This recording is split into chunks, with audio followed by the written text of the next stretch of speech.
Reka nongere ngushimire wamaze gukanda subscribe kuri iyi channel yacu ya YouTube Imirasire STV, ndetse nawe utarayikanda ariko ukaba udukurikira mu bundi buryo, haba kubona amalinki cyangwa se kudushakisha kuri YouTube ndetse no ku zindi mbuga nkoranyambaga, ariko mwese mukaba mukunda inkuru tugenda tubagezaho buri munsi. Niba warakunze inkuru urukundo nyarukundo, uko ubuzima bwacu bwahindutse umwanda, ndetse n'izindi nkuru twagiye tubagezaho, iyi nkuru ibango ry'ibanga, uko amaraso yacu yabaye umusozi w'amaganya, ntizagucike ni nziza. Ndetse tunabiseguraho ko urukundo nyarukundo itari kuboneka muri iyi minsi, habayeho ikibazo ntavuga ko cyoroshye kiri gutuma itaboneka, ariko igihe nikigera tuzayikomeza. Nanakubwira ko niba utarakanda kuri subscribe, uyu ari wo mwanya wo gukandaho. Reba hano hasi urabona akabuto gatukura kanditseho ijambo subscribe, ukandeho. Urahita ubona n'akarango k'inzogera kazi iburyo nako ugakandeho, kugira ngo buri uko dushyizeho inkuru ujye uhita ubona ubutumwa bukubwira ko tuyishyizeho. Dufite groupe ya WhatsApp tuganiriramo, reba hano hasi muri description urahita uyibonaho, ukandeho uhite winjiramo wifatanye natwe. Reka nere kwirirwa ngutindira rero twumve ibyakurikiyeho kuri iyi nkuru ibango ry'ibanga uko byaje kugenda nyuma. Papa wanjye Petron Lewis aho yararyamye ameze nabi, umwuka urimo kumushiramo yarakomeje arambwira ati randire mwana wanjye.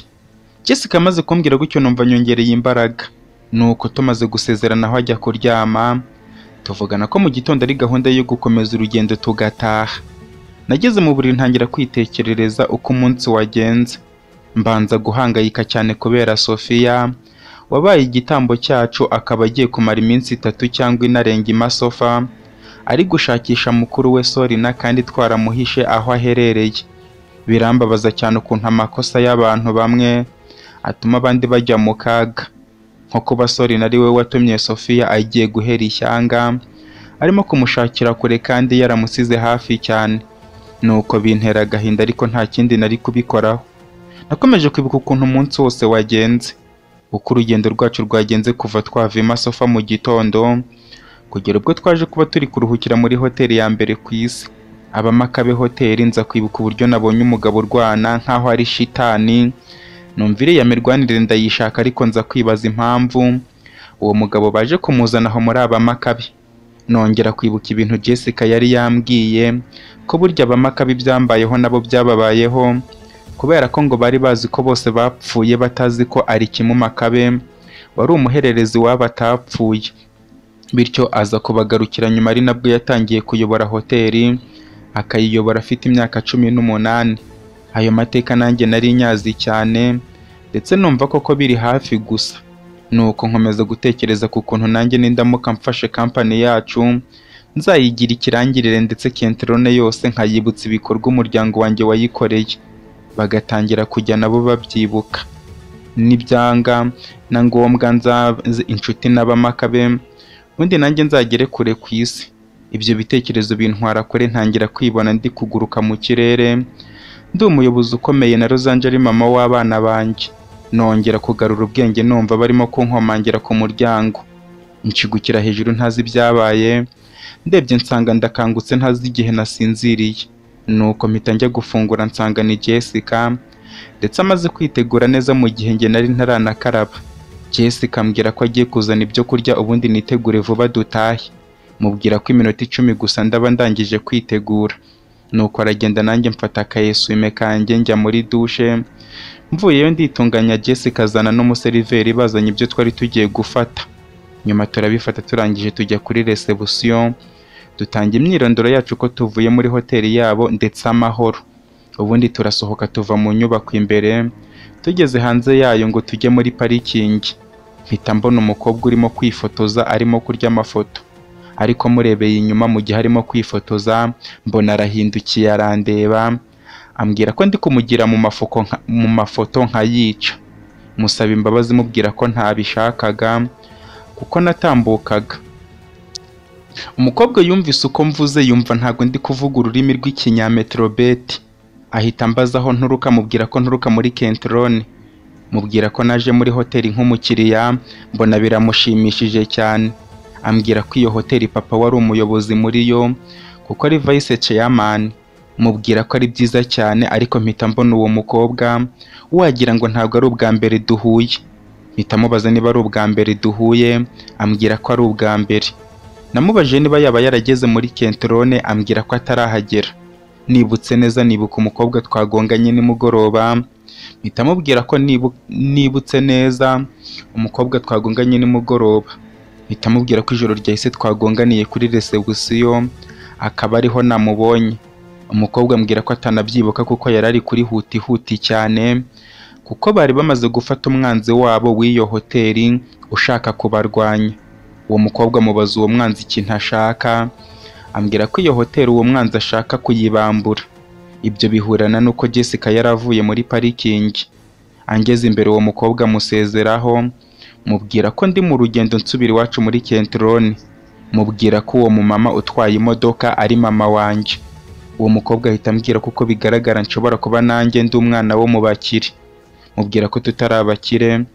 Umukobwa ngiye kwinjira mu modoka ansaba nimero yanjye ngo tujye twiganirira. Nimero numva kuzimuha nta kintu na kimwe bitwaye. Maze kuzimuha nsaba ko nawe yampize, nangize arazimpa ndazandika. Ngiye kwandika izina nibuka ko ntaryo nzi, ndamureba ahita ambaza izina ryanjye, mubwira ko nitwa Vinci. Yandika izina ambwira ko mfite izina ryiza. Nanjye mubaza izina, ambwira ko yitwa Edina. Nanjye ndaryandika kuri nimero ye yaramaze kumpa. Nishimira cyane ukuntu menyanye n'umuntu wo mu kindi gihugu, ikirenzaho akaba ari uwo mu Bamakabe Company. Nuko musezeraho mubwira ko nzajya mwandikira. Ambwira ko ahubwo azajya mpamagara. Nuko ninjira mu modoka nsiga umukobwa arimo kwifotoza bisanzwe. Jessica asohora imodoka muri Company ubundi twerekeza iwacu.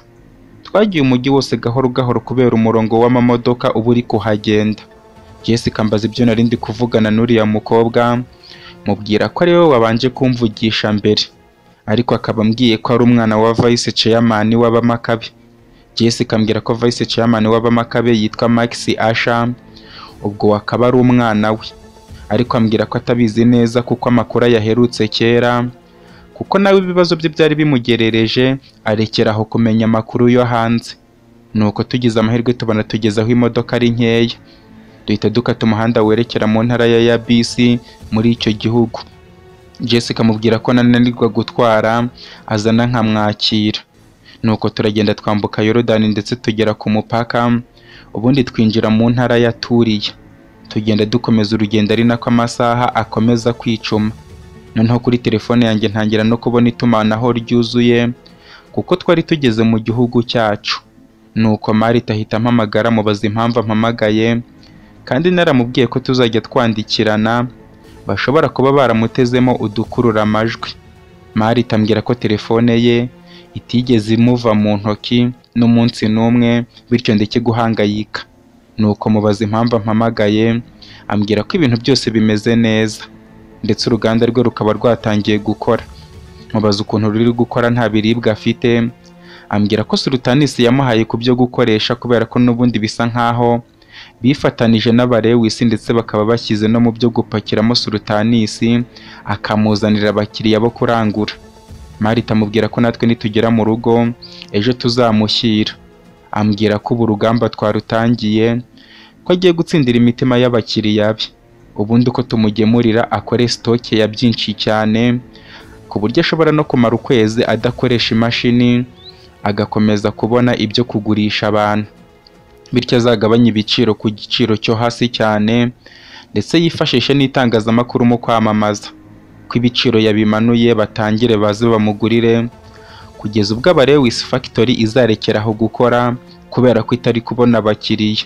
Nuko Sultanisi na Sorina nabo abibashyiremo, babone ko nubwo yagabanije ibiciro ariko bari gukomeza kunguka, n'ubundi ahitemo guhagarika uruganda rwabo bakorere mu rwa Marita, bameze nkaho aribo bari kumutera inkunga. Noneho ahita rugura asubireyo asubizeho ibiciro. Ubwo rero nzabe niteguye kwigaragaza kugira ngo nze nkomeze ibyo natangiye, kuko Marita azaba ashaka kuva muri iyo mikino kugira ngo atazayigwamo. Marita yamaze kumbwira gutyo koko numva nibyo. Mu gihe nge numvaga ko Marita nagabanya ibiciro Abarewisi bagahagarara gukora bagahomba tuzahita tuyigura, ahubwo we yarari gutekereza byose kubikora afatanije na Sultanis na Sorina. Noneho bagakomeza kumutera inkunga bakamera nkaho bari gufatanya. Noneho muri cya gihe uruganda ruri mu cyuho dushaka uko turuguramo rubu rwacu, bo amaso yabo bayahanze kuri Marita. Mpita mubaza ukuntu tuzarugura. Marita ambwira ko njye na Jessica turi abanyamigabane mu ruganda, bityo Lewis Factory dushobora kurugura nk'abanyamigabane muri iyo company mu mazina ya Vinci. Noneho natwe tukamera nk'abari gukora ariko tudafite abakiriya. Ibyo bikazatuma Sorina na Sultanis bakomeza guhanga amaso Marita. Noneho aze ko bagambanira yongere azamura ibiciro, ndetse anahuze n'ibyo twari dufite muri Lewis Factory. Bazaze kwisanga nyoboye Lewis Factory nk'umunyamigabane, ndetse na Marita aze kuvuga ko ananiwe gukora kuko atakibona abamugemurira, kuko tuzaba turi gukoresha ibiribwa byacu mu ruganda tuzaba twaraguze n'Lewis. Noneho Sorina na Sultanis bisange ikintu cyitwaho gutunganiriza ibiribwa ntaho bagifite. Namaze kuganira na Marita ibyo byose, na Jessica arimo kubyumva kuko twari twashyize muri hoparleur abyumva. Marita amusezeraho amubwira ko igihembo nzamuha ari ukumushakira umugabo mwiza umukwiriye. Ambwira ko nituramuka duhuye azanca umunwa kubera ko ikintu cyitwa umugabo yakizinutswe burundu. Marita amubaza aramutse abonye nk'umugabo umeze nkanjye cyangwa se nkamutereta niba atanyemera. Ambwira ko ibyo ndi kuvuga bishobora kunkoraho. Mubajije impamvu byankoraho, ambwira ko azanca umunwa niduhura. Mubwira ko kuva uwo munsi ngiye gutangira kujya mwandikira utumesaje twa hato na hato mubwira ko mukunda, ndetse n'igihe nagiye muri Kent nzajya mushyira impano. Marita ambwira ko nyamara ntangiye gusara. Mubwira ko ibyo tuzabimenye yamaze kumbera umugore. Ambwira ko agiye guhamagara Rosange akabimubwira. Mubwira ko nzabatunga ari babiri nta kibazo, kuko na Rosange arankunda bityo ntabwo icyaba aricyo cyose ashobora kunyanga. Dukomeza gutera urwenya ari nako urugendo rwacu rukomeza, kugeza ubwo twaje kwisanga imodoka ituzimiyeho igahagarara.